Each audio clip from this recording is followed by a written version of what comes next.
Bonsoir à tous. Ce soir, nous continuons sur le thème d'Éphésiens 5. Nous avons vu la semaine dernière « Femmes, soyez soumises à vos maris ». On va refaire un tout petit, rapide résumé de ce qu'on a vu la dernière fois. Parce qu'on a vu que, par exemple, « Femmes, soyez soumises à vos maris », le verbe « soyez soumises » n'existe pas dans le texte original. Donc on voit qu'il y a quand même une traduction un peu forcée du texte.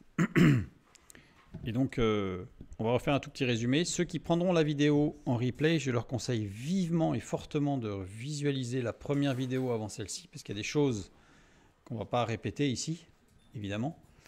Surtout que la dernière fois, c'était déjà assez conséquent. Et quand on va lire le texte, faites attention, vous allez voir que la part des maris est quasiment 2 ou 3 fois plus longue que le texte qui concerne les femmes. Donc ça veut dire qu'il y a beaucoup à dire. Voilà. Donc je vous propose de lire le texte. Éphésiens chapitre 5, les versets 22 à 33. Femmes, soyez soumises à vos maris, comme au Seigneur, car le mari est le chef de la femme, comme Christ est le chef de l'Église, qui est son corps et dont il est le sauveur. Or, de même que l'Église est soumise à Christ, les femmes aussi doivent l'être à leur mari en toutes choses. Voilà, 3 lignes pour la femme. Marie, aimez vos femmes comme Christ a aimé l'Église et s'est livré lui-même pour elle, afin de la sanctifier par la parole, après l'avoir purifiée par le baptême d'eau, afin de faire paraître devant lui cette Église glorieuse, sans tache, ni ride, ni rien de semblable, mais sainte et irrépréhensible. C'est ainsi que les maris doivent aimer leurs femmes comme leur propre corps. Celui qui aime sa femme s'aime lui-même. Car jamais personne n'a haï sa propre chair, mais il la nourrit et en prend soin, comme Christ le fait pour l'Église, parce que nous sommes membres de son corps. C'est pourquoi l'homme quittera son père et sa mère et s'attachera à sa femme, et les deux deviendront une seule chair. Ce mystère est grand, je dis cela par rapport à Christ et à l'Église. Du reste, que chacun de vous aime sa femme comme lui-même, et que la femme respecte son mari. Voilà, donc il y a 3 lignes, plus la fin de la dernière ligne pour les femmes. Et pour les hommes, on est à quasiment 9 lignes. Donc 3 fois plus. Donc ça veut dire qu'il y a des choses à voir. Le texte, nous l'avons déjà remis dans son contexte la dernière fois. Donc conditions féminines et masculines, 15e partie. Femmes, soyez soumises à vos maris. Donc là, je vais en faire juste un tout petit résumé, juste pour qu'on se remette dedans, dans le contexte, pour bien comprendre les choses. Nous avions vu que ce texte est une partie de quelque chose de beaucoup plus long. Éphésiens chapitre 5, des versets 15 au chapitre 6, verset 10. Donc là, c'est toute la traduction Louis II, 1910, donc on ne va pas la relire ce soir.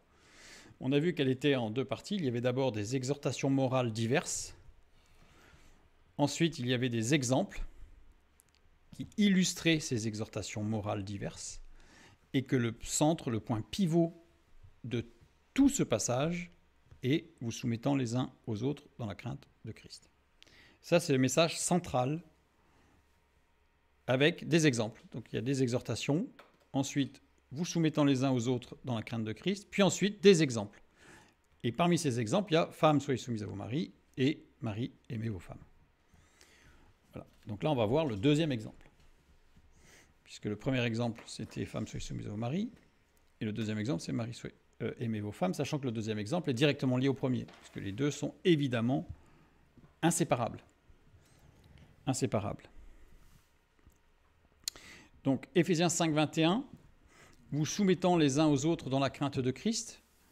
Nous avions vu une traduction plus littérale du texte qui voudrait dire « en ayant été volontairement amenés à coopérer les uns avec les autres, en assumant la responsabilité envers les uns et les autres, de porter la charge de vous rattacher les uns aux autres sous l'autorité de Christ, en venant vous abriter derrière lui dans la crainte de Christ. » Ce qui déjà clarifie beaucoup de choses. Ce qui implique plusieurs choses, ce texte. Ce petit verset 21, tel que traduit, implique plusieurs choses. La liberté de s'opposer dans un dialogue constructif et édifiant. C'est-à-dire que femmes, soyez soumises, c'est le même verbe. D'ailleurs, ça reprend, puisqu'en réalité, il n'est pas dans le texte original, soyez soumises, ou potasso. Donc, se soumettre les uns aux autres, c'est être libre de s'opposer dans un dialogue constructif et édifiant. C'est la levée des obstacles dans la communication et le dialogue. C'est ça, se soumettre les uns aux autres. C'est le respect et la conscience des échanges. Donc les échanges se déroulent sous les regards de notre maître et pour sa gloire. C'est-à-dire qu'on doit avoir un respect les uns envers les autres et être conscient que tous les échanges se déroulent sous les regards de notre maître et pour sa gloire. Le premier exemple que l'apôtre Paul va donner, l'apport des femmes matures en Christ, bien sûr, dans l'Église, dans des échanges et un dialogue avec les hommes, selon le principe créationnel des attributs des femmes et des hommes. La femme étant ce qu'on appelle dans le mou, c'est-à-dire dans tout ce qui va être du ressenti, qui n'est pas quantifiable, mais qui est qualifiable. Et l'homme va lui plutôt être dans le quantifiable, plus difficilement qualifiable. Et donc les deux ne peuvent pas être l'un sans l'autre. Et là, on ne parle pas dans le texte de mari et de femme, d'époux et d'épouse. Littéralement, nous avons vu qu'il s'agit des hommes et des femmes dans l'Église. Il n'y a aucune notion de mariage dans le texte original. Le deuxième exemple que donne l'apôtre Paul, Éphésiens 5, 25 à 33, ça va être le sujet de ce soir. Marie, aimez vos femmes, comme Christ a aimé l'Église. Et tout le texte qui suit. Comme on l'a vu tout à l'heure, toutes les lignes qui suivent. On va commencer par le premier verset, le verset 25. Marie, aimez vos femmes comme Christ a aimé l'Église et s'est livré lui-même pour elle. Marie, je le reprends ici pour être précis, c'est ce que nous avions vu la première fois, c'est le terme grec aner, qui littéralement celui qui engendre, physiquement ou spirituellement. C'est un homme mûr et sage. Aimez vos femmes, femme c'est gouné en grec, une femme jeune, âgée, mariée ou non, grande, petite, ce que vous voulez, c'est un être humain du genre féminin. Gouné. Si Paul avait voulu parler exclusivement du couple, du mari et de l'épouse, il aurait employé l'un des nombreux termes qui définissent l'époux et l'épouse. Je vais en citer quelques-uns, les mêmes que la dernière fois pour les termes qui concernent époux et épouse. Lékos, homoienous, kouridios, sougamos, désignent autant l'homme marié que la femme mariée. L'apôtre Paul n'emploiera jamais ces mots.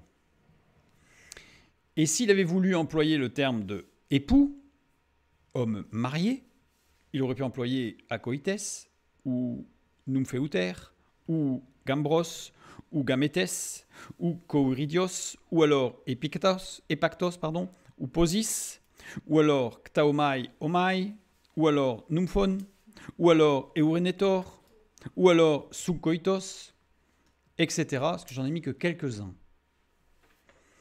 Tous ces termes ne désignent exclusivement que l'époux, avec des connotations, comme on l'a vu la dernière fois.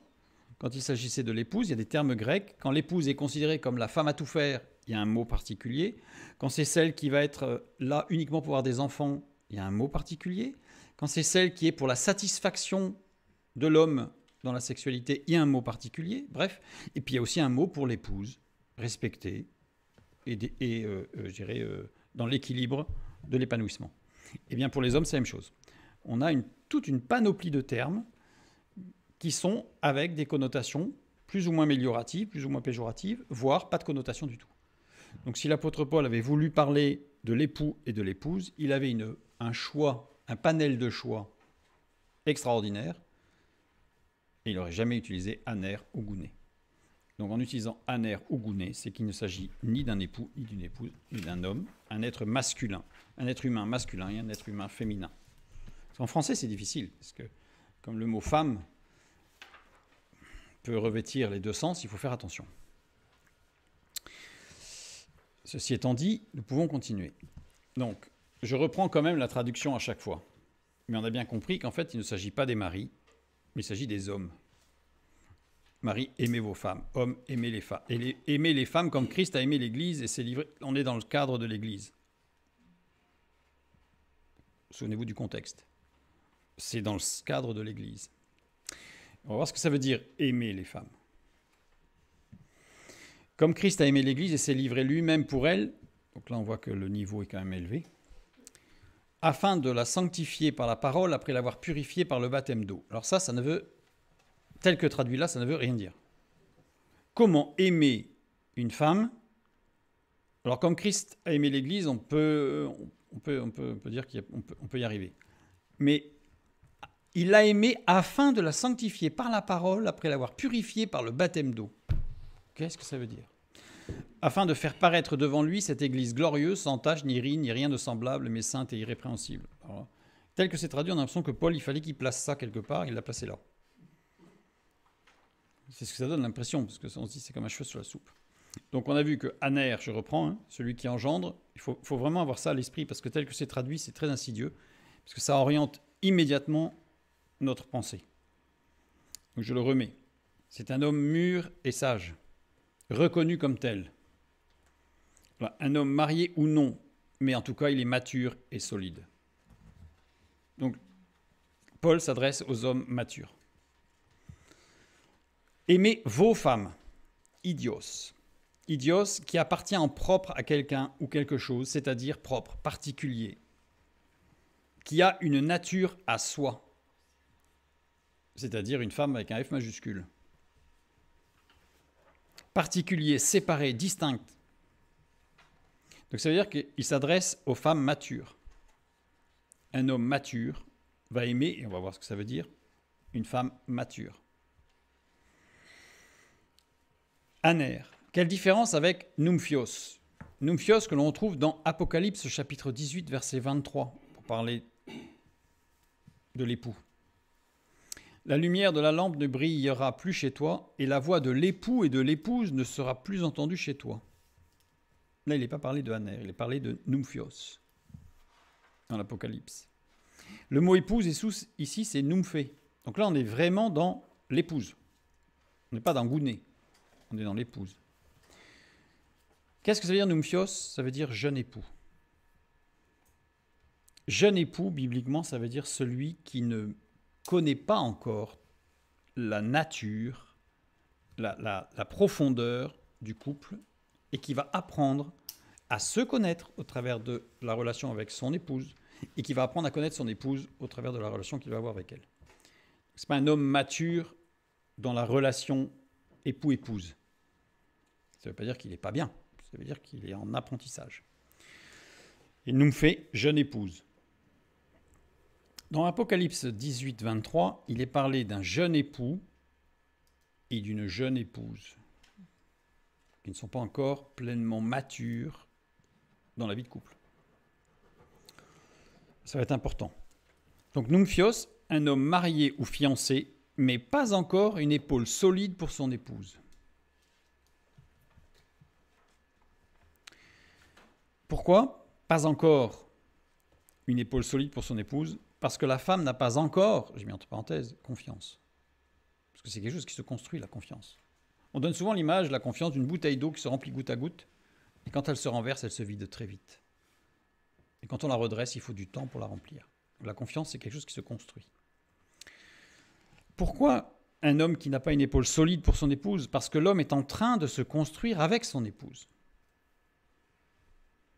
Parce que l'homme n'est pas mature et solide encore. Il n'est pas encore solide et mature. Il est peut-être formidable, pas de souci, on n'en doute pas, mais il n'a pas la maturité qui ne s'acquiert qu'avec le temps. Et la femme qui n'a pas encore confiance, c'est la Numphé. C'est la Numphé, c'est la jeune épouse, parce qu'elle est en train d'apprendre, même si fiancé, il a été formidable et qu'il n'y a pas de problème, ce n'est pas une question de ne pas avoir confiance, c'est une question de ne pas avoir encore une épaule totalement fiable et solide pour s'appuyer dessus. Parce que la femme est en train de se construire avec son époux. C'est les deux sont en construction l'un avec l'autre.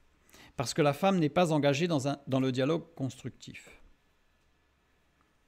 Il faut qu'il y ait un dialogue constructif pour passer du stade de Numphios au stade de Aner. Et on va le voir. Il faut se remarquer que numphios et numphé, jeune époux et jeune épouse, ne sont jamais employés par l'apôtre Paul dans les épîtres. Jamais. Que par Jean dans l'Apocalypse. Pourquoi? Employés dans les paraboles, et alors, dans les évangiles, par contre, on les retrouve, numphios et numphé, mais dans les paraboles qui parlent de l'Église à la fin des temps. Ça veut dire quoi? Ça veut dire que l'Église n'aura plus la maturité de l'Église primitive. Ça veut dire que l'Église de la fin des temps sera redevenue une jeune épouse qui n'aura pas acquis la confiance dans la solidité de l'époux qui est Christ. Et c'est subtil, mais profond. L'apôtre Paul ne s'adresse qu'à des anères et des gounets, pas à des numphios. L'apôtre Paul, là, ici, ne donne pas du petit lait, il donne du solide pour des gens solides, dans une église solide. C'est à méditer quand même, que tous les textes qui parlent de l'église à la fin des temps, c'est numphios et numphé. Dans la parabole des 10 vierges, par exemple, toutes s'assoupirent. Toutes. Il n'y en a pas une seule qui ne s'est pas assoupie. Ce qui montre bien l'état de numphé.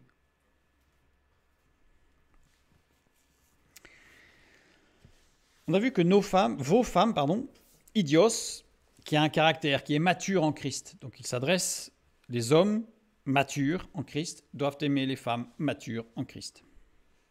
Matthieu 1, 16. Jacob engendra Joseph, l'époux de Marie, de laquelle est né Jésus, qui est appelé Christ. Remarquez que le mot époux ici est aner. Ça veut dire que pour Marie, Joseph était une épaule solide, sur laquelle elle a pu s'appuyer. Ce n'était pas un numphios. C'était un homme avec un H majuscule. Matthieu 1, 19. Joseph, son époux, qui était un homme de bien et qui ne voulait pas la diffamer, se proposa de rompre secrètement avec elle. Et là, on a la preuve que c'était un aner. Parce qu'en rompant secrètement avec elle, ça veut dire que, implicitement, il laissait les autres penser que le fautif, c'était lui. Parce que si ce n'était pas secrètement, Marie était vouée à la lapidation. Parce que ça voulait dire qu'elle avait fauté.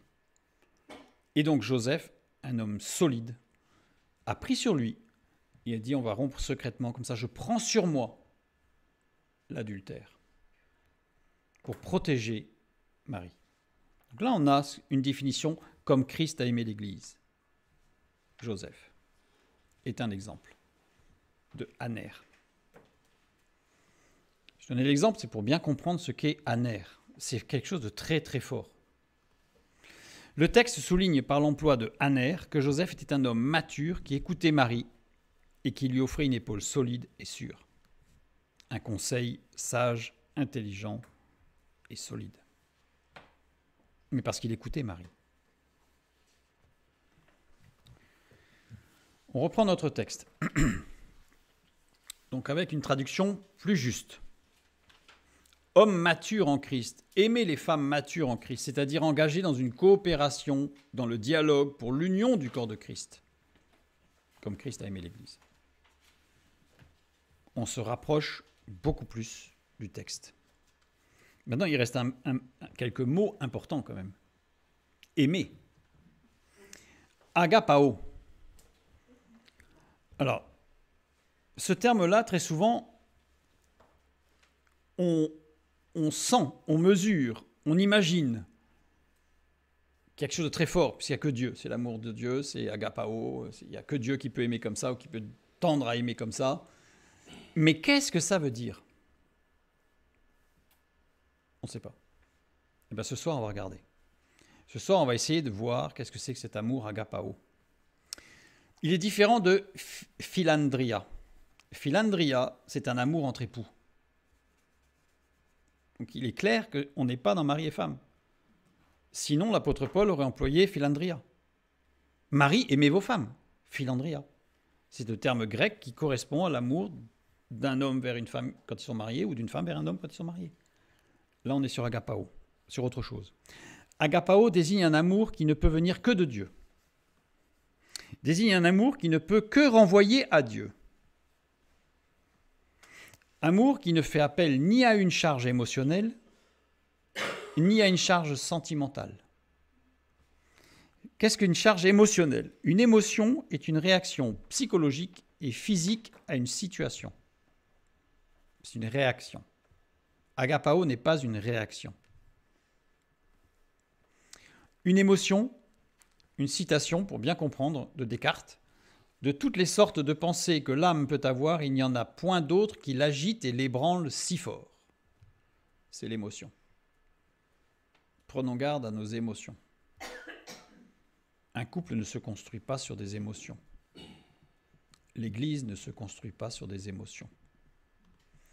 Et une réaction psychologique et physique, c'est un enchaînement physique et psychique issu de perceptions physiques, les sens, faisant suite à un événement surgissant dans l'environnement affectif ou matériel d'un sujet ou d'un groupe. C'est-à-dire que quand on est face à une situation émotionnellement forte, sentimentalement forte ou physiquement forte, notre corps va générer des endomorphines, des neurotransmetteurs qui vont aller au cerveau. Ça va faire des réactions qui vont être physiques, des tremblements, des sueurs. Je suis tombé amoureuse de lui ou je suis tombé amoureux d'elle parce que j'ai eu des sueurs, j'ai tremblé. Non, ça n'a rien à voir, ça. Agapao, c'est une dynamique. C'est une dynamique. Ce n'est pas un état. Et la charge sentimentale, le sentiment, composante de l'émotion qui implique les fonctions cognitives. C'est-à-dire que l'émotion, c'est une pulsion qui démarre physique ou psychique, qui vient de l'inconscient, qui remonte. Le sentiment, c'est quelque chose qui va se baser sur l'émotion, mais qui va réfléchir, qui va analyser les choses un peu. Parfois très peu, parfois beaucoup. C'est tout l'équilibre et toute la difficulté du sentiment. Le sentiment, une fois de plus, n'est pas quantifiable. Je ne peux pas dire « chérie, je t'aime au degré 4 aujourd'hui ». Hier, c'était au degré 3, aujourd'hui, c'est 4. Alors, bien sûr, la phrase « je t'aime aujourd'hui plus qu'hier et moins que demain », bien sûr, mais ce n'est pas quantifiable. Donc, on n'est pas dans le sentiment. Agapao, on va lire dans Matthieu, chapitre 22, verset 37. Jésus lui répondit « Tu aimeras le Seigneur ton Dieu de tout ton cœur, de toute ton âme et de toute ta pensée. » Agapao. On a encore agapao ici. Qui renvoie évidemment à Deutéronome 6.5. Donc ça va nous donner, maintenant avec l'hébreu, on va aller chercher la correspondance de agapao. Tu aimeras l'Éternel ton Dieu de tout ton cœur, de toute ton âme et de toute ta force. Ici, aimer, en hébreu, ahab. Ahab, la première lettre, c'est Dieu. La deuxième lettre, c'est ce qui fait du bien, qui vivifie. Et la dernière lettre, dualité, dialogue, dans l'intériorité. Les deux premières lettres, c'est la faculté de vouloir. Les deux dernières lettres, c'est la vie tournée en Dieu. Trouver en Dieu. Aimer, ahab, agapao, c'est vouloir le bien, ce qui vivifie, qui construit de et par la vie trouvée en Dieu, dans le dialogue intérieur avec Dieu et le dialogue vrai et limpide avec les autres. C'est ça, agapao. Un vaste programme. Et on voit que c'est une dynamique, parce que agapao, c'est une dynamique qui implique une relation intime avec Dieu et une relation intime avec les autres, au sein de l'Église. Nous sommes toujours au sein de l'Église. Évidemment. Entre hommes et femmes matures, en Christ.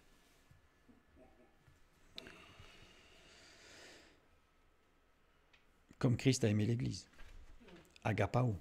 Comme Christ a voulu le bien, a voulu ce qui vivifie, ce qui construit de et par la vie trouvée en Dieu, dans le dialogue avec Dieu et dans le dialogue avec l'Église. Christ a toujours été en dialogue avec l'Église. L'Église, elle n'a pas toujours été en dialogue avec le Christ. Hommes, agapao, les femmes de l'Église. Dans l'Église. Vaste programme pour l'année qui vient. Le verset 23. Car le mari est le chef de la femme. Une fois de plus, la traduction très orientée. Comme Christ est le chef de l'Église, qui est son corps et dont il est le sauveur. Là encore, c'est à peu près incompréhensible. Le mari est le chef de la femme, ça, il y en a plein qui l'ont vite compris. Comme Christ est le chef de l'Église, ça, il y en a qui arrivent à faire le parallèle. Qui est son corps? La femme serait-elle le corps de l'homme? On sent déjà que ça commence à être compliqué. Alors évidemment, là, il va falloir dire, non, mais c'est une image. Oui, mais à partir, si on commence à dire que c'est des images quand ça nous dérange, il va y avoir beaucoup d'images. Donc on va rester sur le texte. Car, oti, parce que, donc c'est bien car, parce que, Éphésiens 5, 22. Car, ça veut dire qu'il s'est passé quelque chose avant. Quelque chose avant, car le chef. Donc qu'est-ce qui s'est passé avant? La femme doit être soumise parce que l'homme est le chef de la femme. Verset 22. Et au verset 25, parce que l'homme est le chef de la femme, il doit l'aimer. Agapao. Qu'est-ce que veut dire chef? C'est ça, la grande question. Le mot chef ici, c'est képhalé. Képhalé, la tête d'un corps physique. La tête, mais la tête physique. Représentant une personne. On dit, par exemple, il y a un certain nombre de têtes. Ça ne veut pas dire qu'il y a des têtes qui se promènent, ça veut dire qu'il y a des nombres de personnes. La tête, c'est la partie haute, la tête d'un arbre. La tête de la montagne, c'est la partie haute d'un élément. La tête, c'est aussi, surtout en grec, képhalé, la source, l'origine. L'achèvement, le couronnement, la gloire. Et donc on peut traduire littéralement, car l'homme est la gloire de la femme. On va me dire, oh c'est bizarre parce que normalement c'est l'inverse. La femme est la gloire de l'homme. Le texte est clair. On va regarder de plus près. Quand on parle de la source de l'origine, lisons 1 Corinthiens 11, 8. En effet, l'homme n'a pas été tiré de la femme, mais la femme a été tirée de l'homme. Oui, l'homme a été le premier. Il n'y a pas une question de chef là, une question de l'origine de la femme. Achèvement, couronnement, gloire. Lisons maintenant Éphésiens 4, 15 et 16. Dans le même contexte de notre chapitre 5 d'Éphésiens, toujours de la même lettre de l'épître Paul aux Éphésiens. Mais que, professant la vérité dans la charité, nous croissions à tous égards en celui qui est le chef, Christ. C'est de lui et grâce à tous les liens de son assistance que tout le corps, bien coordonné et formant un solide assemblage, tire son accroissement selon la force qui convient à chacune de ses parties et s'édifie lui-même dans la charité. 1 Corinthiens 11, 12 maintenant. Car de même que la femme a été tirée de l'homme, de même l'homme existe par la femme et tout vient de Dieu. Comme Christ. C'est de lui et grâce à tous les liens de son assistance que tout le corps bien coordonné et formant un solide assemblage tire son accroissement, selon la force qui convient à chacune de ses parties et s'édifie lui-même dans la charité. Comme Christ. En tant que base originelle de formation de la femme, l'homme doit aussi veiller à donner ce qu'il lui faut pour s'édifier. L'Église n'existe pas s'il n'y a pas Christ. L'origine de l'Église, c'est Christ. Physiquement, la femme a été tirée de l'homme. Et à ce titre, l'homme se doit, c'est le texte, de donner, il doit veiller à donner ce qu'il faut à la femme pour qu'elle puisse s'édifier. Et on va voir ce que c'est. On va voir que c'est très précis. Ce n'est pas quelque chose en l'air comme ça que l'apôtre Paul donne. C'est quelque chose qui va être très précis. Il y a quelque chose en particulier que l'homme mature doit donner.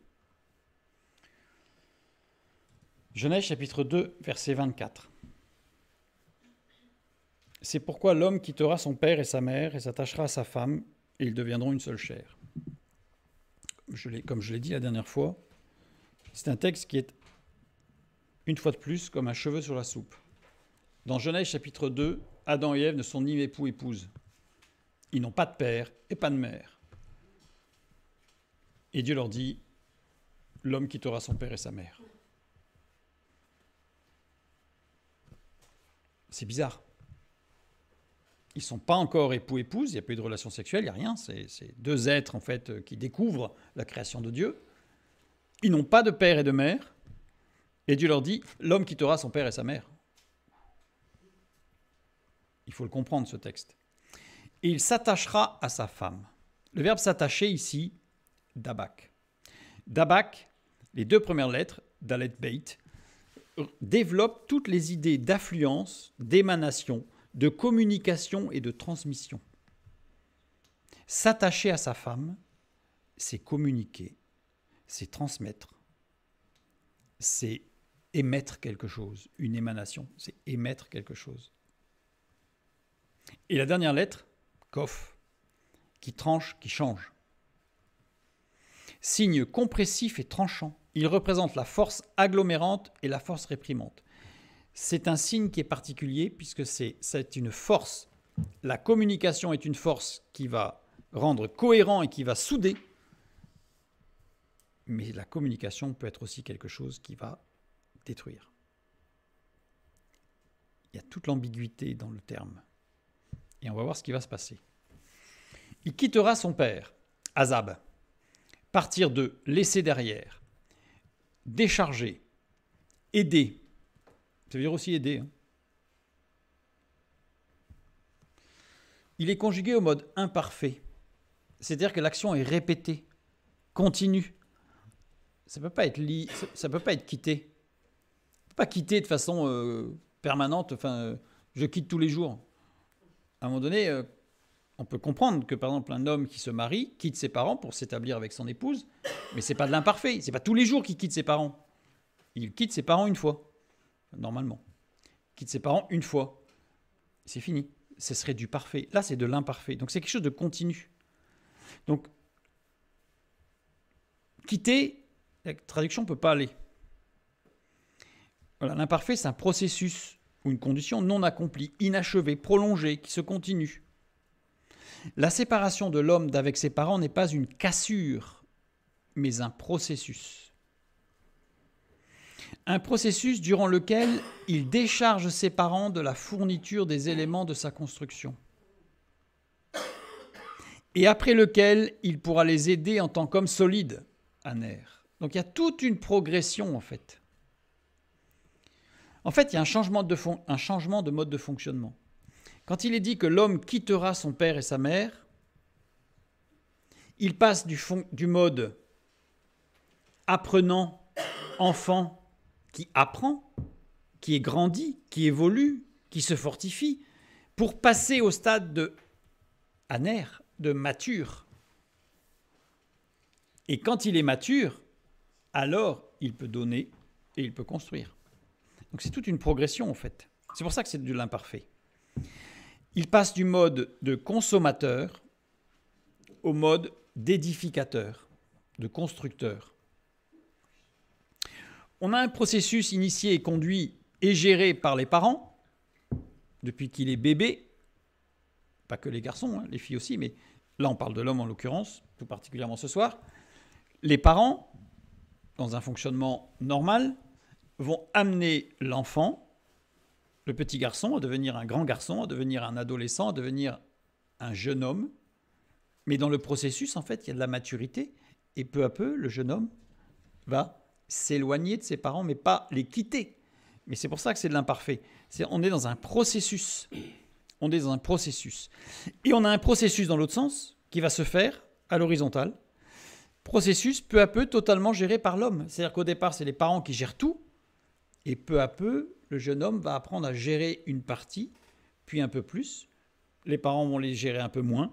Et puis à un moment donné, l'homme va gérer tout seul. C'est un processus. Ce n'est pas des cassures. Souvent, quand on entend parler certains, on a l'impression que c'est une cassure. C'est-à-dire que ça s'arrête net. Non, c'est comme un dégradé qui va, et puis qui arrive à autre chose. À autre chose. Et l'homme s'attachera à sa femme, et bien justement, c'est l'homme qui va devenir, non pas indépendant, mais autonome. C'est pas tout à fait la même chose. C'est autonome dans la régulation de l'édification. 1 Corinthiens 13, 11. Lorsque j'étais enfant, l'apôtre Paul qui parle, « Je parlais comme un enfant, je pensais comme un enfant, je raisonnais comme un enfant. Lorsque je suis devenu homme, j'ai fait disparaître ce qui était de l'enfant. » Petit à petit. Voilà, il y a eu un glissement. Positif, évidemment, amélioratif. Et lorsque je suis devenu homme, c'est aner. Lorsque je suis devenu un homme solide, mature, eh bien, j'ai pu gérer tout seul. Fait disparaître ce qui était de l'enfant. Le mot que l'apôtre Paul emploie pour enfant, il y a beaucoup d'enfants. Il y a beaucoup de mots pour enfant en grec. Il a employé le mot népios. Népios, littéralement, qui ne parle pas, qui ne communique pas. J'ai fait disparaître ce qui était du manque de communication pour devenir aner, l'homme qui communique. Un homme mature est un homme qui communique.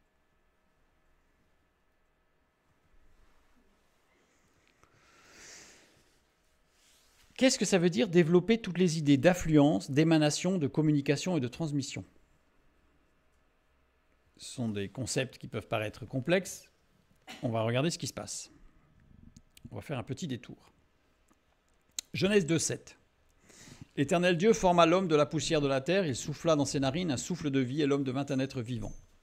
On l'a déjà vu, Dieu a formé l'homme de la poussière de la terre, de la matière dure, brute. C'est un assemblage d'atomes qui sont collés les uns aux autres.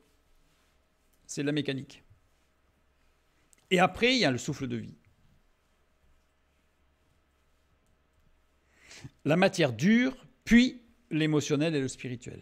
Le souffle de vie. Le souffle de vie avec un S. C'est-à-dire qu'il y a les corps, âme, esprit. Genèse 2:22. C'est-à-dire un peu plus tard. L'homme a été formé, ça y est. L'Éternel Dieu forma une femme de la côte qu'il avait prise de l'homme et l'amena vers l'homme. Voir condition féminine, masculine, voilà. La première partie. Dieu a formé la femme à partir de l'homme, avec ses questions et ses émotions. Parce que juste avant le verset 22, le verset 20, Dieu envoie tous les animaux à l'homme, et là, l'homme, tout d'un coup, il réalise quelque chose de terrible. Il est tout seul. Vous savez, la solitude, il n'y a que ceux qui sont passés par la solitude qui comprennent que c'est terrible. Il y a de quoi devenir fou. Et là, l'homme, il se rend compte qu'il est tout seul. Et une fois qu'il est chargé émotionnellement, Dieu l'a amené à se rendre compte qu'il avait un problème relationnel. À ce moment-là, Dieu l'endort et il fait la femme. Donc la femme, elle est créée à partir d'un corps émotionnellement très chargé. Donc la femme, elle est dans l'émotion, dans le ressenti. Et Dieu va amener la femme vers l'homme qui est dans le dur. Donc l'homme, c'est d'abord le dur, puis l'émotionnel. La femme, c'est d'abord l'émotionnel, puis le dur. La matière molle et le spirituel premièrement, puis la rencontre avec le dur. L'émotionnel, c'est le mou, ce qu'on appelle le mou, c'est un non quantifiable. Il y a une forte dissymétrie originelle. Originellement, l'homme et la femme sont très dissymétriques.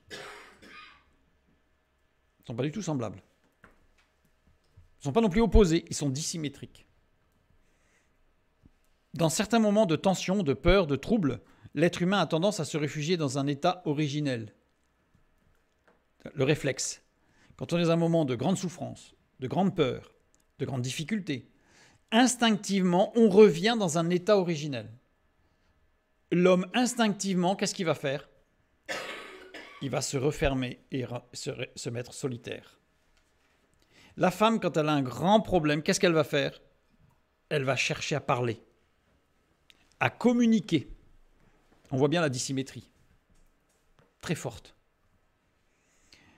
L'homme, la matière dure, un être qui cherche à tout quantifier, calculer, mesurer pour résoudre ses problèmes. Il passe par un tableau Excel, l'homme, pour résoudre ses problèmes. Et il est solitaire. Le réflexe initial, on revient à l'état originel, gardez bien cette idée de revenir à l'état originel, il revient à l'état originel, il devient solitaire. Il se referme. La femme, elle, c'est une matière qui est originellement molle, c'est-à-dire dans l'émotion, dans la communication. C'est un être qui cherche à résoudre ses problèmes au travers du regard et du contact d'autrui. Besoin de parler, besoin d'échanger. Elle est relationnelle. Elle est relationnelle. Si un homme veut détruire une femme, il lui coupe toute relation. Si on veut noyer un homme, on le bombarde de relations. Ça ne veut pas dire qu'ils ne vont pas s'en sortir. C'est-à-dire que là, on le met très mal à l'aise. On en parlera plus particulièrement la semaine prochaine. Donc maintenant, qu'est-ce que c'est que ce développement-là, cet attachement à sa femme, à la femme, dans la communication? Eh bien, en fait, s'attacher à sa femme, l'aimer, c'est être réceptif aux besoins de communication. L'aimer, c'est pas lui amener des bouquets de fleurs, c'est très bien. C'est un signe extérieur, c'est très bien. Mais aimer sa femme, c'est être réceptif à son besoin de communication. Communication. Maintenant, on continue. S'attacher à sa femme, l'aimer, c'est être réceptif aux besoins de communication. On vient de le voir. On va en prendre un exemple. On va même prendre 2 exemples bibliques. 2 exemples bibliques tout particuliers, puisque la Bible nous fait le clin d'œil de les mettre tous les 2 dans le même contexte. Donc ça permet de voir qu'on a 2 cas qui sont quand même similaires dans la problématique. On a Abraham et Sarah. Première fois qu'une épouse porte un nom et parle. C'est la première fois dans la parole de Dieu qu'une femme a un nom et elle parle. Jusque-là, vous n'avez aucun dialogue de femme. On n'a que Ève, on va en parler tout à l'heure, mais elle n'a pas parlé avec son mari, elle n'a pas parlé avec Adam. À aucun moment, elle a parlé avec Dieu, elle a parlé avec le serpent, mais elle n'a jamais parlé avec l'homme. On a Ada et Tsila, les femmes de Lémec, qui sont nommées, mais elles ne parlent jamais. Et elles sont nommées pour préciser le contexte social, socio-culturel de l'époque. Je renvoie vers nos études sur le sujet. Et donc c'est la première femme qui a un nom et qui parle. C'est tardif quand même. Abraham, il s'en est passé des choses avant. Donc elle parle avec son mari, elle parle avec tout l'entourage, elle parle avec Dieu, et elle parle de la part de Dieu. C'est la première femme complète qui parle.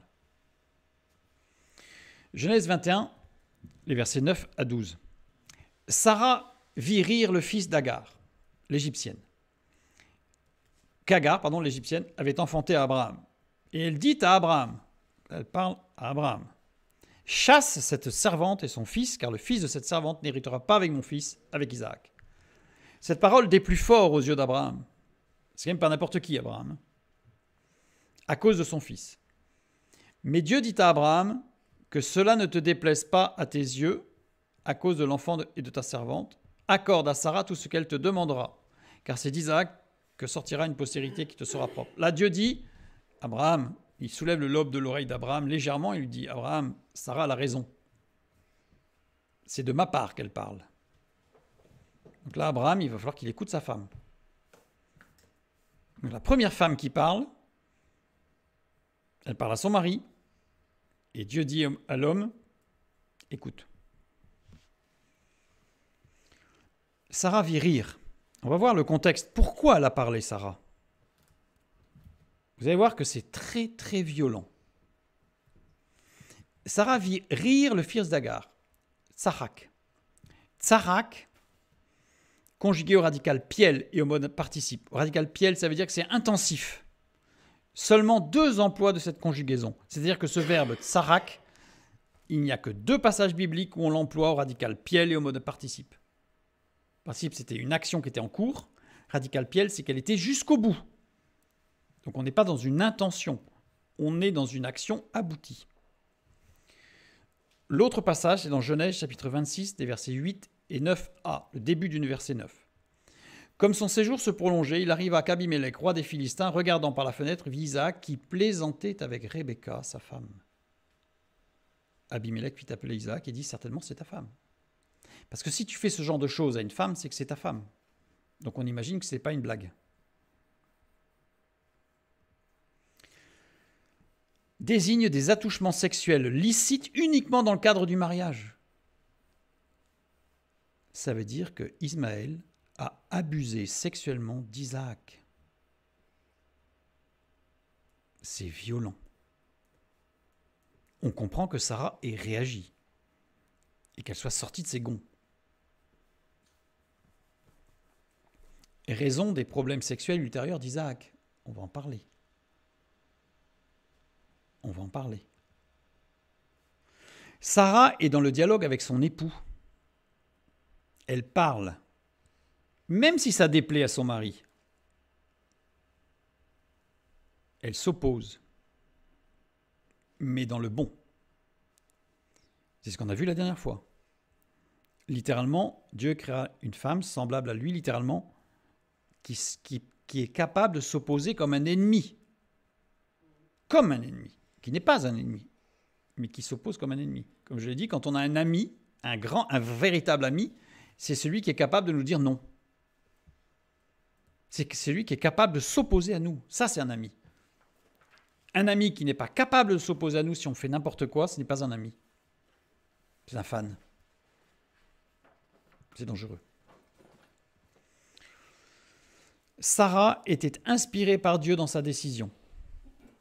Sarah vit qu'Ismaël fit subir des violences sexuelles à Isaac. Sarah put parler du problème à son mari parce qu'Abraham était réceptif aux besoins de communication de sa femme. Abraham était dans une attitude d'écoute avec sa femme et avec Dieu. Parce qu'il a écouté sa femme et il a écouté Dieu. C'est ce qui a sauvé la promesse. Isaac, sinon, était détruit. Là, c'est Sarah qui a sauvé la promesse de Dieu. Parce qu'elle a sauvé Isaac. Parce qu'il était aux mains d'un pervers.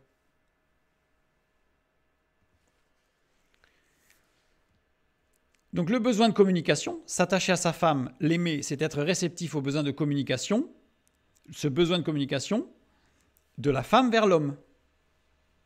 L'homme a un besoin de communication, un besoin de communiquer. Et pas que pour des choses propres à la femme. Là, en l'occurrence, Sarah avait besoin de parler. Elle avait besoin de trouver une épaule solide pour lui dire, en effet, ce que tu me dis là, ça mérite qu'on y réfléchisse. Et Abraham s'est tourné vers Dieu et Dieu lui a dit, oui, c'est du sérieux. Il faut réagir. Alors ils ont réagi. On va prendre un autre exemple. S'attacher à sa femme, l'aimer, c'est être réceptif aux besoins de communication. On va prendre Isaac et Rebecca. On prend Isaac maintenant, la génération suivante. Genèse 24, 67. Isaac conduisit Rebecca dans la tente de Sarah, sa mère. Il prit Rebecca, qui devint sa femme, et il l'aima. C'est beau. Mais le texte est profond. Parce qu'en effet, c'est encore plus beau que ça. Il conduisit Rebecca, Bov, l'action de venir, provenir, parvenir, naître, aller de l'avant. Au radical ifil, ajoute la notion de faire. Isaac a été conduit à conduire Rebecca dans la tente de sa mère.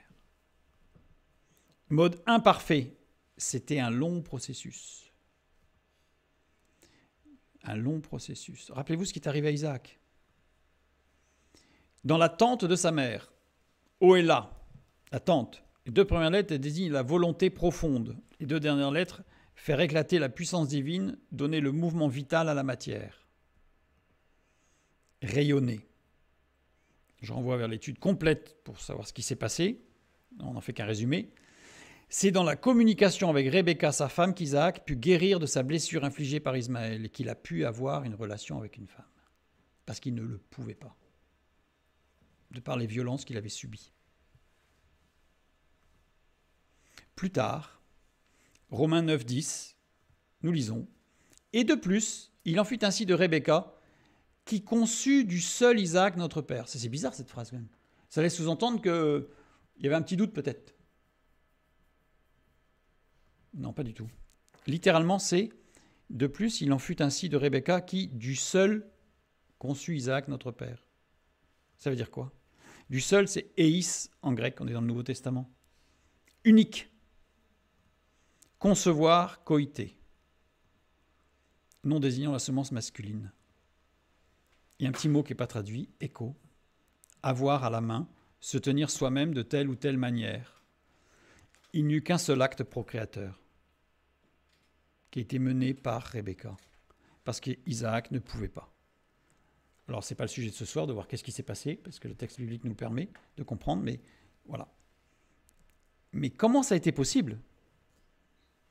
Il n'y eut qu'un seul acte procréateur grâce à l'action de Rebecca dans la réalisation de la promesse rendue possible par le dialogue avec Isaac. Ça a été long parce qu'ils ont parlé, dialogué. Parce que Rebecca avait besoin de comprendre pourquoi cet homme l'a refusé. Mais Isaac avait aussi besoin d'être compris. Genèse 25, 21. Isaac implora l'Éternel pour sa femme car elle était stérile. Et l'Éternel l'exauça. Rebecca, sa femme, devint enceinte. Implora Isaac l'Éternel. Isaac, Yitzhak. Yitzhak, Genèse 17, 19. Dieu dit, certainement, Sarah, ta femme, t'enfantera un fils, et tu l'appelleras du nom d'Isaac. J'établirai mon alliance avec lui comme une alliance perpétuelle pour sa postérité après lui. Isaac est un nom donné par Dieu. Donc là, il n'y a pas d'ambiguïté, c'est Dieu qui a donné le nom d'Isaac. Yitzhak. Yitzhak, les deux premières lettres, Yod-Sadé, expriment toute idée de progéniture et de propagation. Les deux dernières lettres donnent l'idée de couper, de lier, d'arrêter les formes. Définit une chose arrêtée, statuée, décrétée par nécessité. Isaac était stérile en raison d'un problème érectile.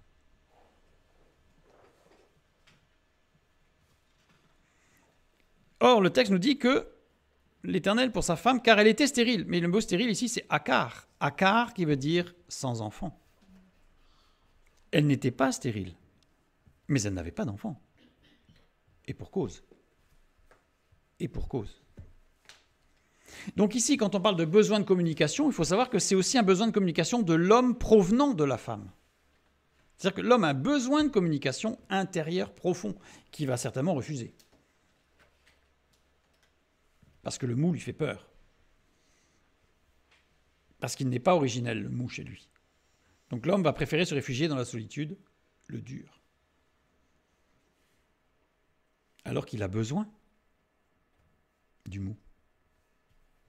Donc ce besoin de communication, il n'est pas uniquement dans un aimer la femme, ce n'est pas se dire, bon, elle a besoin de parler, je l'écoute, parce qu'elle a besoin, bon, je mets mon chrono, et puis elle parle, ça va lui faire du bien. Mais c'est parce que l'homme a aussi besoin d'écouter, pour lui-même se comprendre et se construire. Et là, on revient à ce que dit l'apôtre Paul au sein de l'Église. Les hommes matures doivent aimer les femmes matures. Isaac et Rebecca, bien plus tard, on continue. Parce qu'il faut bien comprendre toute la mécanique quand même. Et que c'est le dialogue qui a tout dénoué. C'est le dialogue qui a, entre guillemets, sauvé la promesse. Dialogue de Sarah avec Abraham, dialogue de Rebecca avec Isaac, et de Isaac avec Rebecca. Et on continue, Genèse 25, 27 et 28. Ses enfants grandirent. Ésaü devint un habile chasseur, un homme des champs, mais Jacob fut un homme tranquille, qui restait dans les tentes. Isaac aimait Ésaü parce qu'il mangeait du gibier, et Rebecca aimait Jacob. On a un profil assez catégorique, extrême. Genèse 27, 21, 22. Isaac dit à Jacob, « Approche donc, et que je te touche mon fils pour savoir si tu es mon fils Ésaü ou non. » Jacob s'approcha d'Isaac, son père, qui le toucha, et il dit, « La voix est la voix de Jacob, mais les mains sont les mains d'Ésaü. » La voix est la voix de Jacob, la voix, kol, désigne une voix légère, sans consistance. Et la voix de Jacob, kovl, c'est pas le même mot. C'est-à-dire que la voix que j'entends, une voix sans consistance, C'est la voix de Jacob, et la voix de Jacob, elle n'est pas pareille. Désigne une voix sûre, solide et réfléchie. Il y a un truc. Il y a un problème entre ce que mon oreille entend et ce que mon cerveau entend. Vous n'avez jamais vu des gens qui vous disent des choses et vous dites non mais il ne pense pas ce qu'il dit. Pourtant les paroles sont claires, mais il ne pense pas ce qu'il dit. Donc vous entendez autre chose que ce qu'il dit. C'est ce qui se passe ici. Jacob n'était plus tranquille sous les tentes à se laisser inspirer et enseigner par la parole de Dieu. Jacob devenait inconsistant. Mais les mains sont les mains d'Ésaü. Isaac accordait plus d'importance aux mains qu'à la voix. Il accordait plus d'importance à l'action qu'au dialogue. Rebecca accordait plus d'importance au dialogue qu'à l'action. Isaac aimait Ésaü. En tant que fils de son père, Ésaü était dans l'action. Il est resté ainsi le préféré de son père. Rebecca aimait Jacob. En tant que fils de sa mère, Jacob était dans le dialogue et restait ainsi le préféré de sa mère. En réalité, il n'y avait plus de dialogue entre Isaac et Rebecca. Ils ont démarré avec le dialogue et le dialogue s'est éteint. Il n'y a qu'un seul dialogue entre eux qui nous soit rapporté, ce qui ne retire rien au sentiment profond qui les unit. Ils s'aimaient, mais ils ne dialoguaient plus. Genèse 26, 8. Comme son séjour se prolongeait, il arriva qu'Abimélec, roi des Philistins, regardant par la fenêtre, vit Isaac qui plaisantait avec Rebecca, sa femme. C'est la seule fois où ils parlent ensemble. Il n'y a que là qu'ils parlent ensemble. Il y a un problème profond de dialogue dans le couple. Le défaut de dialogue, c'est-à-dire une voix sans consistance, c'était pas qu'ils étaient devenus muets, mais c'est qu'ils ne se parlaient plus. Ils ne dialoguaient plus. Ils n'échangeaient plus. Ils ne communiquaient plus. Et le défaut de dialogue amène l'usage de stratégies. Et une stratégie, ce n'est pas une communication. Une stratégie, c'est une action unilatérale. Je calcule, j'obtiens. Je ne construis rien. Je renvoie vers l'étude, 10e partie sur masculin-féminin. Isaac et Rebecca, une question de dialogue pour avoir plus d'éléments sur le sujet. Mais là, c'est le sujet de ce soir, c'est le dialogue. Romains 9, 12. L'apôtre Paul qui revient sur Isaac et Rebecca. Il fut dit à Rebecca, l'aîné sera assujetti au plus jeune. Il fut dit à Rebecca. Isaac ne savait pas. Tout le stratagème des échanges des frères, etc., Isaac n'en savait rien. Pourquoi ? Parce que Rebecca n'avait pas parlé. Si Rebecca avait dialogué avec Isaac, Isaac aurait compris que Dieu avait dit que. Mais Isaac, il ne savait pas. Pas de dialogue. Pas de dialogue. Genèse 25, 22 et 23. Les enfants se heurtaient dans son sein et elle dit « S'il en est ainsi, pourquoi suis-je enceinte ?» Elle alla consulter l'Éternel. Et l'Éternel lui dit « 2 nations sont dans ton ventre et 2 peuples se sépareront au sortir de tes entrailles. Un de ces peuples sera plus fort que l'autre et le plus grand sera assujetti au plus petit. » C'est Dieu qui a parlé à Rebecca. Et Rebecca n'a pas dialogué avec son mari. Pourquoi ? Parce que son mari n'était pas réceptif. Parce qu'il s'était réfugié dans la solitude.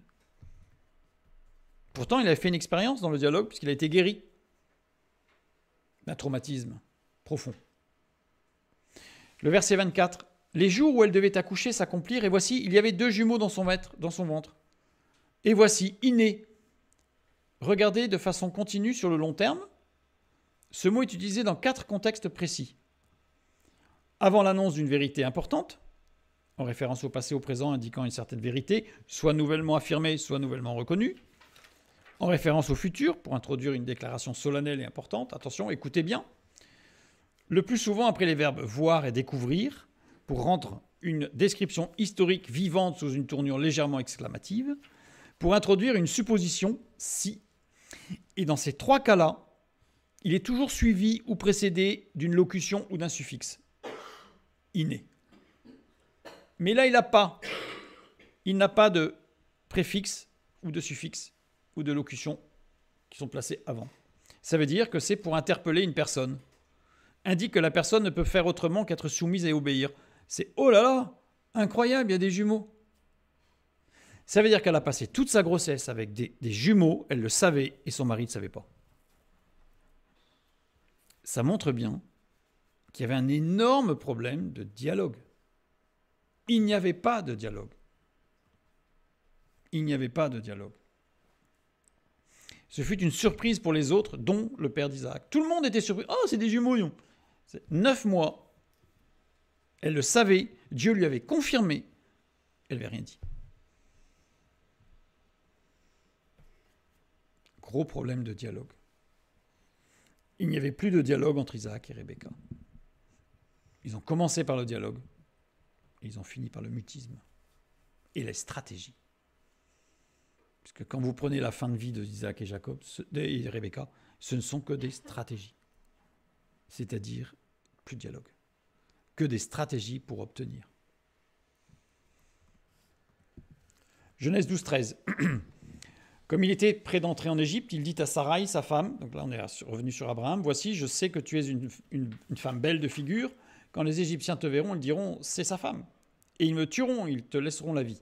Dis, je te prie que tu es ma sœur, afin que je sois bien traité à cause de toi et que mon âme vive grâce à toi. » Là, on ne va pas entrer dans le détail de ce qui s'est passé, mais on voit qu'il y a un dialogue entre Abraham et Sarai. Il parle à sa femme. C'est spécial. Mais il parle à sa femme. Il y a un dialogue. Il a peur. Il a peur. Il dit à sa femme, j'ai peur. C'est un homme qui dialogue. Alors, petit détail, parce que c'est surprenant, il faut quand même savoir qu'Abraham allait rencontrer un pharaon. Et le pharaon était un être divin, dans la mythologie pharaonique, dans la mythologie égyptienne, et il ne pouvait se marier qu'avec sa sœur. Donc ça veut dire que quand Abraham disait à Pharaon « c'est ma sœur », il sous-entendait qu'il était du même rang que Pharaon en disant « moi aussi, j'ai une relation particulière avec ma sœur ». Sous-entendu, on parle d'égal à égal. Donc c'est un peu particulier. Nous sommes d'accord. Mais en tout cas, ce que je veux insister, c'est que là, il y a un dialogue. Abraham a peur et il dit à sa femme « j'ai peur ». C'est un homme qui aimait sa femme. Genèse 26, 6 et 7. Et Isaac resta à Guérar. Lorsque les gens du lieu faisaient des questions sur sa femme, il disait « c'est ma sœur », car il craignait en disant « ma femme, que les gens du lieu ne le tuassent parce que Rebecca était belle de figure ». Là, il n'y a aucun dialogue. Lorsque les gens lui parlent de sa femme, il dit « c'est ma sœur ». Il n'a pas parlé à sa femme. Il n'a pas dit à sa femme « j'ai peur ». Il n'a rien dit. Et alors c'est pire que ça, parce que si on faisait une traduction littérale, on verrait que Isaac faisait dire à sa femme que. Et donc c'est une stratégie. Une stratégie.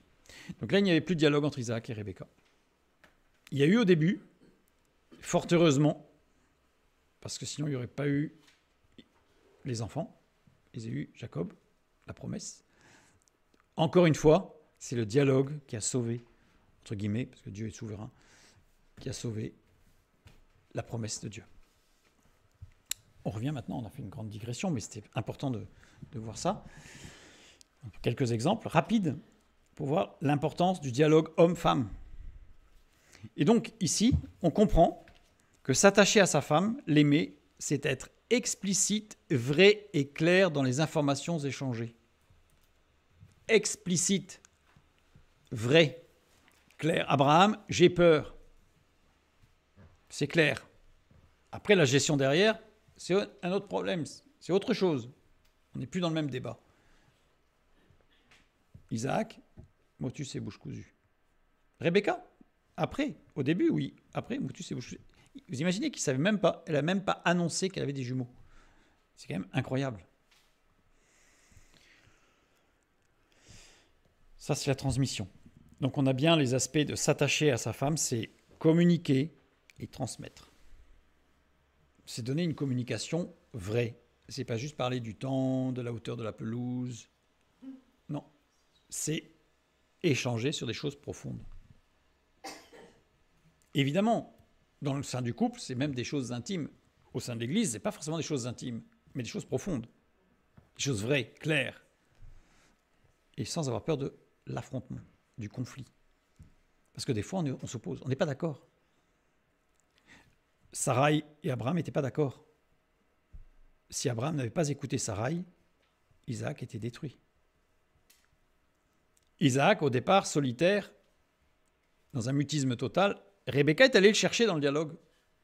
Résultat, ils ont pu commencer à construire une vie de couple, puis après, chacun est retombé dans le mutisme, ça c'est un autre problème. Le premier binôme homme-femme, Adam et Ève. Ève, Genèse 3, 1 à 3.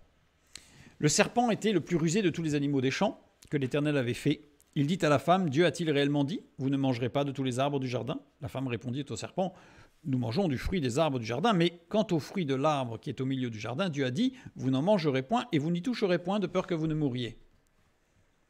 Dieu a dit, Genèse 2, 16 et 17. Qu'est-ce que Dieu a dit? L'Éternel Dieu donna cet ordre à l'homme, tu pourras manger de tous les arbres du jardin, mais tu ne mangeras pas de l'arbre de la connaissance du bien et du mal, car le jour où tu en mangeras, tu mourras. D'où ça vient qu'il ne fallait pas y toucher? D'où ça vient? Ça ne vient pas de Dieu.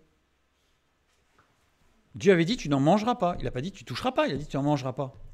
Pourquoi la femme a dit tu n'en mangeras pas et tu n'y toucheras pas? L'ordre a été donné à Dieu, à l'homme, pardon. L'ordre de Dieu a parlé à l'homme.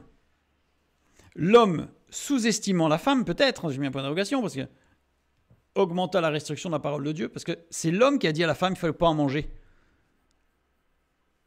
Et l'homme a dit mais il ne faut pas y toucher non plus, parce que je me méfie quand même. Je me méfie. Dieu s'adressa premièrement à l'homme après la chute, d'ailleurs. Pourquoi il s'adresse d'abord à l'homme? Si c'est la femme qui avait inventé. Non, c'est parce que la femme, elle a été mal enseignée. La communication qui lui a été faite était mauvaise. Et donc Dieu va directement s'adresser au responsable, l'homme. C'est quoi cette affaire? Ève est très présente dans le relationnel. Elle dialogue avec le serpent. Ça veut dire quoi? Ça veut dire qu'elle est téméraire. Ça veut dire qu'elle est courageuse. Ça veut dire qu'elle n'a pas peur de la relation. Elle dialogue avec Dieu en direct. Mais quelle femme! Je vais un peu à l'envers de tout ce qu'on dit, mais quelle femme! Quelle femme relationnelle! Elle est ambitieuse et téméraire. Elle accède à l'idée de devenir comme une déesse. Elle est ambitieuse, peut-être trop. On est d'accord, mais elle est ambitieuse. Elle est téméraire. Ambitieuse et téméraire, trait de caractère non réservé aux femmes. Il y a des hommes, beaucoup d'hommes qui sont aussi ambitieux et téméraires. Alors, il y en a peut-être même plus des ambitieux aujourd'hui que des téméraires, mais il y a quand même beaucoup. Genèse 11, 4. Ils dirent encore, allons, bâtissons-nous une ville ou une tour dont le sommet touche au ciel et faisons-nous un nom afin que nous ne soyons pas dispersés sur la face de toute la terre. Là, on voit des hommes qui sont ambitieux et téméraires. Tour de Babel. Voilà. Ève était énergique et entreprenante. Et j'aurais pu rajouter, est très relationnel. Et si l'homme, il était dans un mutisme total, il fallait qu'elle parle avec les autres. Pour échanger. On parle. Le destin de Ève est marqué par l'enfantement. Genèse 4, 1, le début du verset. Adam connut Ève, sa femme, elle conçut et enfanta Caïn, et elle dit, j'ai formé un homme avec l'aide de l'Éternel. Surprenant. C'est pas avec Adam qu'elle a fait un homme? Surprenant, le texte. Avec l'aide, est. Avec. La femme est associée avec Dieu dans l'œuvre créatrice du vivant. Quelle femme! Adam est totalement absent et transparent. On n'en parle pas. Ève, elle est actrice, elle est active, elle est dans l'échange. Adam, il est inexistant. Adam s'est reclus dans un silence solitaire. et il est devenu amer et violent. Genèse 4, 1 et 2. Adam connut Ève, sa femme. Elle conçut et enfanta Caïn, et elle dit, j'ai formé un homme avec l'aide de l'Éternel. Elle enfanta encore son frère Abel. Abel fut berger et Caïn fut laboureur. Adam n'est nommé que 2 fois dans le chapitre 4. 2 fois. On ne parle de Adam que 2 fois. Vous savez quand? Ici, et au verset 25, Adam connut encore sa femme. C'est tout. Quel dialogue! Uniquement dans le cadre des relations sexuelles. Rappelez-vous ce qu'on a vu tout à l'heure. Avec Isaac, qui est plaisanté avec Rebecca. C'est les seules fois où il parlait. L'homme a disparu. L'homme avec un grand H, le Haner, est disparu. La première relation sexuelle intervient après la chute. Alors, je renvoie vers les études sur la chute. Et c'est après la chute qu'Adam nomme Ève. Ève, elle n'a pas été nommée avant la chute, elle a été nommée après la chute. Elle n'a pas été nommée par Dieu, elle a été nommée par l'homme. Genèse 3.20, nous lisons. Adam donna à sa femme le nom de Ève, car elle a été la mère de tous les vivants. Ève, Chava. Chava, si je regarde comment il est construit, les 2 premières lettres, qui rend l'existence patente au sens, 2 dernières lettres expriment un état violent de l'âme. S'applique au cri d'une extrême douleur.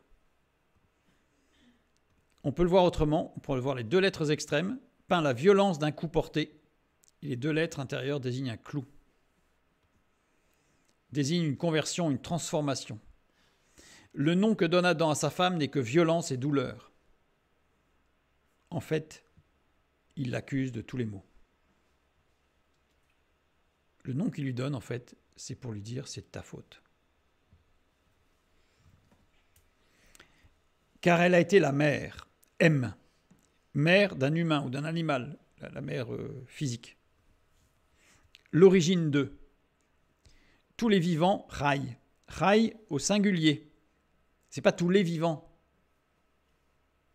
C'est tu es la mère de l'existence. Désigne la vie animale, la vie physique vieillissante, douloureuse. Il dit parce que tu es à l'origine de la souffrance.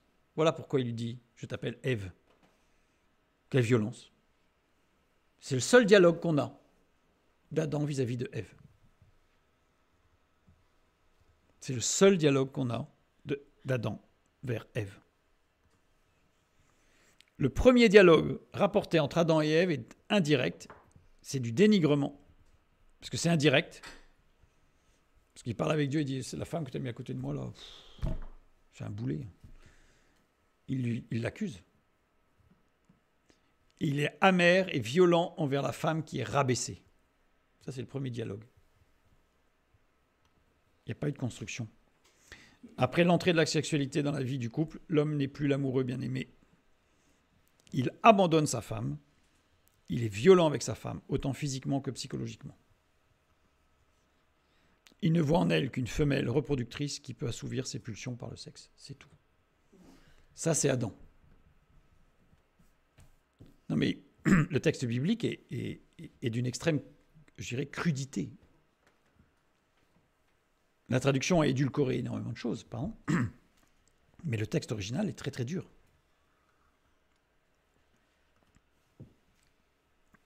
Alors, il faut juste savoir quand même, c'est que la parole de Dieu nous souligne quand même que le 3e fils d'Adam et Ève, Seth, a été fait dans l'amour.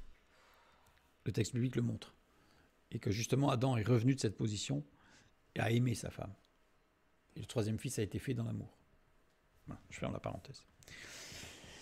Donc, être réceptif aux besoins de communication, aimer agapao, la femme, c'est être réceptif aux besoins de communication. Aimer agapao, la femme, c'est être accessible dans les informations échangées. Il y a le et en trop. C'est être accessible. C'est pas juste laisser parler. Bon, il faut qu'elle parle, elle parle. On est au sein de l'Église. Aimer la femme. Que les hommes aiment les femmes, c'est-à-dire les écoutent et se rendent accessibles. Ne s'enferment pas. Ne s'isolent pas. En disant, tu peux parler, cause toujours. Ça te fait du bien, mais c'est bon. Quand ça sera fini, j'y rentrerai à la maison. Je me rends accessible. Rappelez-vous Abraham. Le couple, on a donné des exemples dans le couple est la cristallisation de la relation homme-femme. Évidemment, dans le couple, c'est tout particulièrement aigu, sensible, profond, important, intime. La construction et la relation homme-femme, évidemment. Mais comme le souligne l'apôtre Paul, cette relation dans le couple n'est que la cristallisation de la relation dans l'Église. Des hommes matures et des femmes matures, agapao. Si on veut que l'Église soit solide, si on veut que l'Église soit dynamique, si on veut que l'Église se développe, ça ne peut être que dans la relation de la communication homme-femme, mature en Christ. Tout filtré au travers de la parole de Dieu. Et on voit bien Abraham et Sarai ont échangé avec Dieu, etc. Il n'y a pas de souci. C'est la corde à trois brins. Je ne suis pas en train de dire que l'Église se construit sur la relation homme-femme. Je dis que l'Église se construit sur l'amour de Christ qui est à l'origine et que au sein de l'Église, il ne peut y avoir qu'une construction solide qu'avec la communication. Donc le verset 25, « Hommes matures en Christ, considérez les femmes adultes en Christ, c'est-à-dire engagées dans une coopération, dans le dialogue pour l'union du corps de Christ, dans leur dimension relationnelle et leur nécessaire contribution à votre épanouissement à tous, hommes et femmes, comme Christ a considéré l'Église dans sa dimension relationnelle et sa nécessaire contribution à votre épanouissement à tous, hommes et femmes, et il s'est livré lui-même pour elle. » Le verbe « livrer » ici, paradidomie. Alors on y trouve didomie, donner quelque chose à quelqu'un, exposer, donner la parole. Paradidomie, transmettre un savoir, un souvenir, un élément commémoratif, transmettre un récit, un texte, une parole donnée, avoir envie de transmettre, se livrer au tribunal. Comme il s'est livré lui-même, c'est comme il a transmis. Christ, il s'est livré, oui, il s'est livré, il est mort, il est ressuscité. Mais il a transmis. Il a tout transmis, tout était accompli. Il a d'abord eu un ministère de 3 ans sur terre pour tout transmettre. Aimer, l'homme doit aimer la femme, c'est-à-dire qu'il doit transmettre. Rappelez-vous, Rebecca qui n'a rien transmis. Rappelez-vous, Adam qui a mal transmis à Ève l'information. Et ensuite l'a accusé de tout. Pour elle, ou père, en faveur d'eux, pour l'amour d'eux, en faveur, à la place d'eux. Il est intéressant qu'il n'y a que 2 passages qui emploient paradidomie et ou père. Et 2 mots, paradidomie et ou père. C'est dans Éphésiens chapitre 5 verset 2, donc toujours dans Éphésiens, au début de notre contexte. Et marcher dans la charité, à l'exemple de Christ qui nous a aimés et qui s'est livré, paradidomie, lui-même à Dieu pour nous comme une offrande et un sacrifice de bonne odeur. Aimer, on a encore agapao. Alors, je reviens sur les 2 passages, parce que vous allez voir le parallèle qui doit être fait entre paradidomie et oupère. On a Éphésiens 5.2, marcher dans la charité à l'exemple de Christ qui nous a aimés et qui s'est livré lui-même à Dieu pour nous comme une offrande et un sacrifice. Et Éphésiens 5.25, la fin du verset, « Hommes, considérez les femmes en Christ dans leur dimension relationnelle et leur nécessaire contribution à notre épanouissement, à tous, comme Christ a considéré l'Église dans la fraternité et s'est livré lui-même pour elle. » On a vu ce que voulait dire paradidomie et ou père. 1 Pierre 2, 24. « Lui qui a porté lui-même nos péchés en son corps sur le bois, afin que, morts au péché, nous vivions pour la justice. Lui, par les meurtrissures duquel vous avez été guéris. Jésus s'est livré au tribunal de la justice divine pour nous. » Se livrer au tribunal, paradidomie. Genèse 3.12. L'homme répondit, « La femme que tu as mise auprès de moi m'a donné l'arbre et j'en ai mangé. » Le premier Adam a livré à Dieu la femme que Dieu avait mis à ses côtés.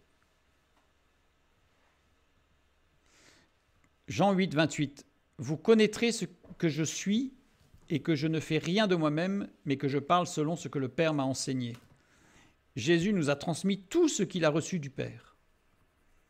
Genèse 3, 3. Mais quant au fruit de l'arbre qui est au milieu du jardin, Dieu a dit, « Vous n'en mangerez point et vous n'y toucherez point, de peur que vous ne mouriez. » Le premier Adam n'a pas transmis ce qu'il avait reçu du Créateur à la femme. Jean 13, 1. Avant la fête de Pâques, Jésus, sachant que son heure était venue de passer de ce monde au Père, et ayant aimé les siens qui étaient dans le monde, mit le comble à son amour pour eux. Jésus a montré son amour et son désir d'apporter le salut et la grâce à tous. Genèse 3:20. Adam donna à sa femme le nom de Ève, car elle a été la mère de tous les vivants. Littéralement, Adam donna à sa femme le nom de Ève, qui rend l'existence douloureuse, car elle a été la mère de tous les vivants assujettis au dépérissement biologique. Le premier Adam a montré du dédain et du dénigrement vis-à-vis de la femme. L'homme doit aimer la femme comme Christ a aimé l'Église. Comme Christ a aimé l'Église. On revient. En introduction de son exposé sur la relation homme-femme, l'apôtre Paul donne l'exemple de Jésus-Christ. Jésus-Christ qui a aimé l'Église. Qui a aimé l'Église. Jésus a assumé ses responsabilités et a non seulement transmis la vérité, mais il a donné les moyens d'accéder au salut et à la grâce à chacun de façon responsable et autonome, par amour et en portant une attention toute particulière à chacun. C'est ça, aimer. Les hommes doivent aimer les femmes. Philippiens 2, 5 et 6. Ayez en vous les sentiments qui étaient en Christ, lequel, existant en forme de Dieu, n'a point regardé comme une proie arrachée d'être égal avec Dieu, mais s'est dépouillé lui-même en prenant une forme de serviteur, en devenant semblable aux hommes. Nous allons finir avec ce verset étrange. Vous allez voir qu'il va s'éclairer d'un seul coup. Afin de la sanctifier par la parole, après l'avoir purifiée par le baptême d'eau. On va remettre les mots dans le bon ordre. Afin de la sanctifier après l'avoir purifiée par le baptême d'eau, par la parole. Sanctifier, agiazo, qui veut dire être séparé des choses profanes sans aucun compromis. La sanctification n'est pas un état, une position. La sanctification est une dynamique. C'est un mouvement. Avoir purifié, katharizo. Katharizo, verbe dérivé de katharos, avec le suffixe verbal iso. Katharos, sans tache, propre, sans mélange, débarrassé de tout obstacle. Il n'y a pas après. Dans le texte original, il n'y a pas. Afin de la sanctifier, l'avoir purifié, on va traduire tout à l'heure, on va voir ce que ça donne. Katharizo, conjugal aoriste au mode participe. L'aoriste, ça veut dire qu'il n'est ni présent, ni passé, ni futur. Mais au mode participe, ça veut dire en la débarrassant de tout obstacle, en étant sans mélange. Afin de la sanctifier, en étant sans mélange. Par la parole, réma. Et là, ce n'est pas le logos, c'est réma. Ce qui est ou a été émis par une voix humaine, la chose dite, une parole faite sienne dans une relation à deux, dans un dialogue. C'est pas logos là, c'est réma. Dans le dialogue. Objet d'un discours, sujet de controverse ou de discours. Sujet de controverse. Il n'est pas sujet, il n'est pas dit ici, il n'est pas sous-entendu que tout le monde est d'accord et que c'est formidable. Non, c'est dans le dialogue, et un dialogue qui parfois s'oppose. C'est comme ça qu'on lève les obstacles. C'est comme ça qu'on devient sans compromis. C'est comme ça qu'on devient sans mélange. C'est pas en refusant. Le baptême maintenant. Qu'est-ce qu'il vient faire le baptême ici là? L'outron. L'outron, ça veut dire bain, baptême, lieu où l'on se baigne, eau pour se baigner, action de se baigner. Bon, on est bien dans le bain. Hein. Il est décliné au datif. Ça veut dire que ça assume les valeurs d'instrumental et de locatif. Donc c'est un instrument. On n'a que deux occurrences de l'outron, du baptême. Il y a d'autres mots pour d'autres mots. Enfin, d'autres fois, il y a baptême, mais c'est un autre mot. L'outron, c'est que deux fois. Éphésiens 5, 26. Il nous a sauvés, non à cause des œuvres de justice que nous aurions faites, mais selon sa miséricorde, par le baptême de la régénération et le renouvellement du Saint-Esprit. Le baptême de la régénération. C'est quoi la régénération? Paligénésia. Palingenesis. Paligénésia. Désigne le retour à la vie des divers éléments naturels à une position originelle. L'action, si l'homme aime sa femme, alors la femme retrouvera sa position originelle qui est l'équilibrage relationnel dans le dialogue. Homme mûr, aimez les femmes mûres en Christ, dans l'Église. Que Dieu vous bénisse et à bientôt.